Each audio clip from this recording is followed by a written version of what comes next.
Dance എപ്പോഴും എൻ്റെ ലൈഫിലൊരു integral പാർട്ടാണ്. അപ്പോൾ അതിൽ നിന്നൊരു ബ്രേക്ക് എടുത്തിരുന്ന ടൈമാണ് അച്ചു എൻ്റെ ലൈഫിലോട്ട് വരുന്നത്.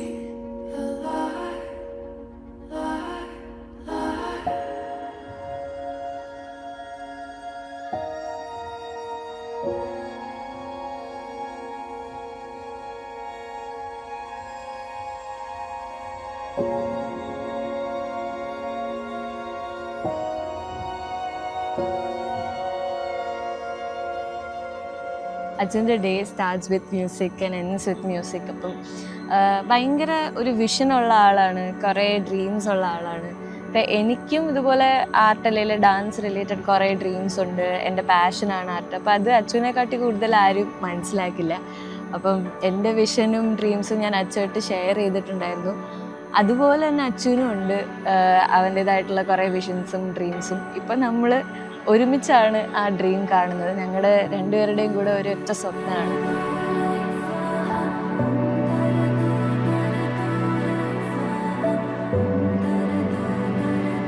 ദേവിക അച്ഛൻ പണ്ട് തൊട്ടേ ഫ്രണ്ട്സ് ആയിരുന്നു. ദേവിക വളരെ ഒരു ഡിഫിക്കൽട്ട് ടൈമിൽ കൂടെ പോയിക്കൊണ്ടിരുന്നപ്പോഴും അച്ചു ഭയങ്കര ഒരു സപ്പോർട്ടായിരുന്നു ദേവികയ്ക്ക്. And very important person before they had started having feelings for each other.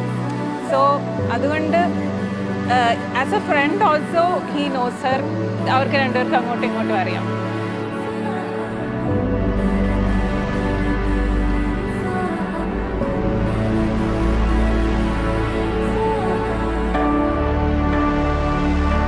മ്യൂസിക്കിലൂടെ maybe mind read ചെയ്യാൻ പറ്റിയിട്ടുണ്ടെന്നോ അല്ലെങ്കിൽ ആ ഒരു വൈബ് കണക്റ്റ് ആക്കാൻ പറ്റുന്നുണ്ടെന്നോ എനിക്ക് ഫീൽ ചെയ്തു.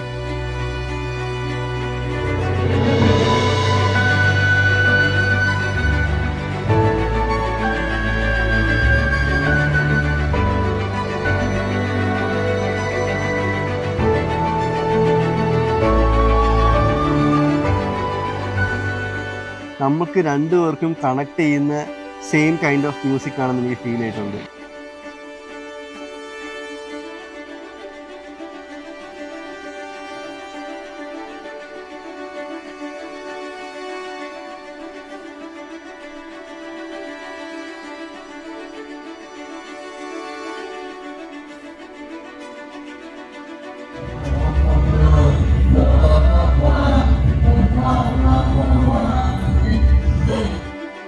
So I think we speak through music, but like we are trying to get a meaningful conversation out of it.